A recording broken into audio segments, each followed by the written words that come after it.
La presse également sera récompensée et c'est dans les poignées de secondes qui arrivent avec un lauréat, on va dire une lauréate, qui a fait du traitement de l'information un sacerdoce au quotidien. Sa crédibilité explique que son nom soit associé à toute information qui se veut fiable au Burkina et à l'extérieur de nos frontières. L'entreprise la plus dynamique du secteur de la presse du Burkina Faso n'est autre que l'Observateur Palga. Sous nos applaudissements, s'il vous plaît.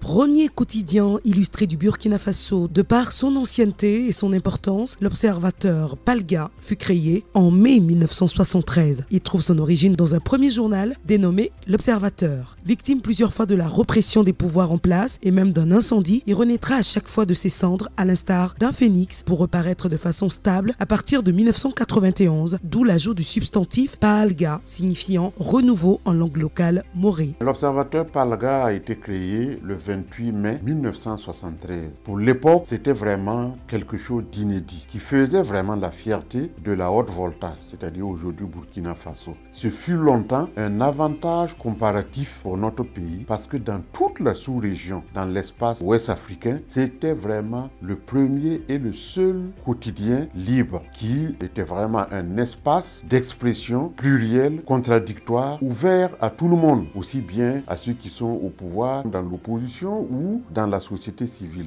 Précurseur des libertés individuelles et collectives, l'Observateur Palga a façonné l'itinéraire démocratique. Nous n'avons pas attendu ce qu'on a appelé pendant les années 90 le boom du printemps de la presse en Afrique. Nous en avions été les précurseurs. L'Observateur Palga s'est toujours démarqué de ses confrères par la création de plusieurs rubriques très pertinentes. Nous avons toujours eu ce que je pourrais appeler un certain génie des rubriques et de la titraille. Depuis le début de ce journal, nous avons toujours su créer des rubriques qui sont devenues des marques déposées du journal. Ce sont des rubriques qu'on ne peut pas imiter. Quotidien d'information généraliste, le plus lu de la presse burkinabé, il a su s'adapter très tôt à l'évolution de la technologie en diversifiant ses supports de diffusion et ses différentes rubriques. L'Observateur Palga a, au fil de ses 4 décennies d'existence, anticipé et apporté de multiples innovations qui font de lui le leader incontesté de son domaine. L'Observateur Palga est un grand pourvoyeur d'emplois avec un effectif de plus de 100 emplois permanents. En matière d'investissement, le leader du secteur de la presse au Burkina a réussi à installer sa propre imprimerie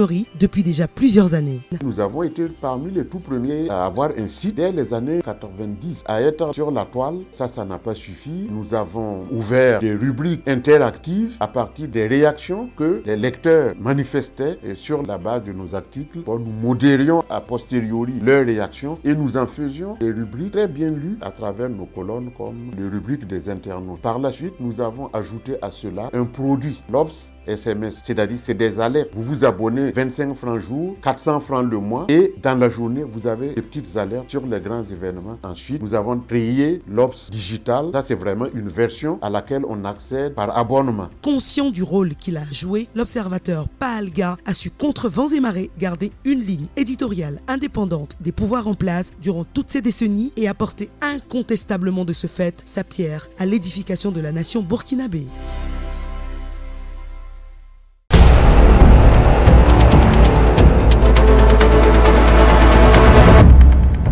La palme sera remise à M. Ouseni Ilboudo, directeur des rédactions de l'Observateur Palga.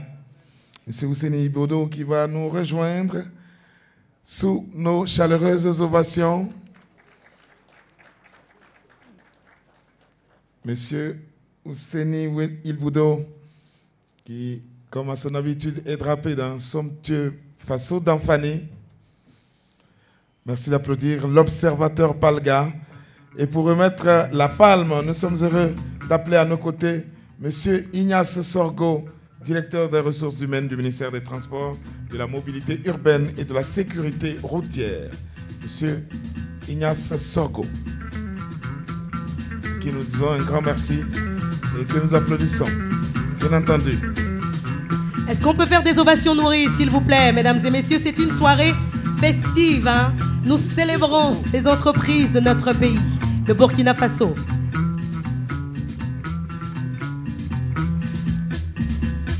Monsieur Ignace Diesongo, voilà. Autant pour nous.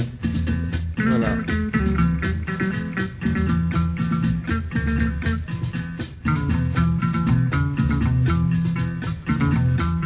Monsieur Seni Ilboudo qui est félicité ici par Monsieur Ignace Diesongo, directeur des ressources humaines, ministère des Transports, de la mobilité urbaine et de la sécurité routière.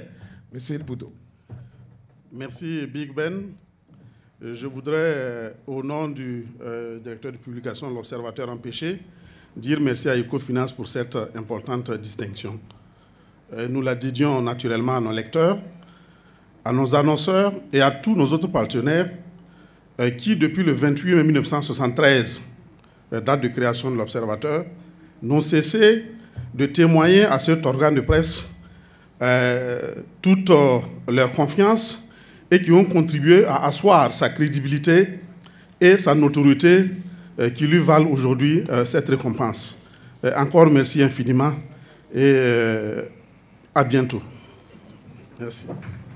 Merci beaucoup, Monsieur Ilboudo.